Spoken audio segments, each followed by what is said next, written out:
How's it going, everybody? Today I'll be showing you how to replace the engine air filter on a Gen 2 Mazda 3 that's going to be model years 2010 to 2013. Should be a very similar process for essentially any Mazda 3, but again, specifically 2010 to 2013.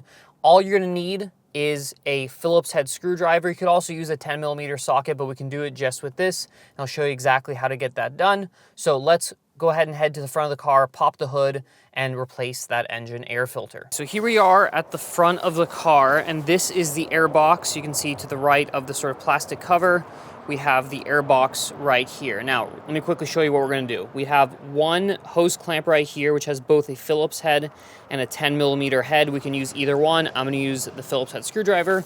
And then we have two clips. We have one right here, which is just going to open up like that, and one right here, which will also open up in the same way. This electrical connector right here doesn't need to be removed. You can if you want to, but you can do it without, so I'm gonna leave it on. And once we remove this, I'll show you how to wiggle the air box off and then to replace the filter. All right, hose clamp right here. We're just gonna use a Phillips head. Again, 10mm would work too, but I think a screwdriver is actually easier for this. And we just wanna loosen up this hose clamp. You don't have to remove it all the way, just loose. Okay, loose like that. Then what I found is the best way to do this is to lift on this side where the two clips are. So lift up at a sort of an angle. Use your hands sort of push this like this, and then kind of lift at the same time from the right, and then the whole thing should just sort of lift off and out of the way like so. Then we have our filter here. This is already actually a new one. I replaced this recently, but I wanted to refilm this part because it didn't come out as well as I wanted to. But we have our air filter here. And again, if you have a new one, you're gonna drop that in. This is already my new one, which I'm just gonna drop back in. You wanna double check inside the air box here, make sure that there are no leaves or any sort of debris, because that could obviously get sucked up into your engine, which is not what you want. So clear that out, make sure it's all nice and clean. Take your new engine air filter and just pop that in. There are two sides to the filter, a sort of flat side like this, and then this kind of bottom side, which is, sticking down. That is going to go down, and then the flat side will be up, so like this. Then we are going to take our air box again, and this is the one sort of fiddly part, is getting this hose back on.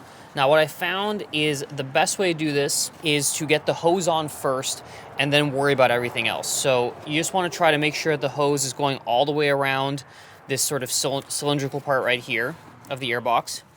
Kind of line it up, and then just sort of push towards the engine while lifting this side closest to the clips at an angle. So make sure you kind of get it all slid on.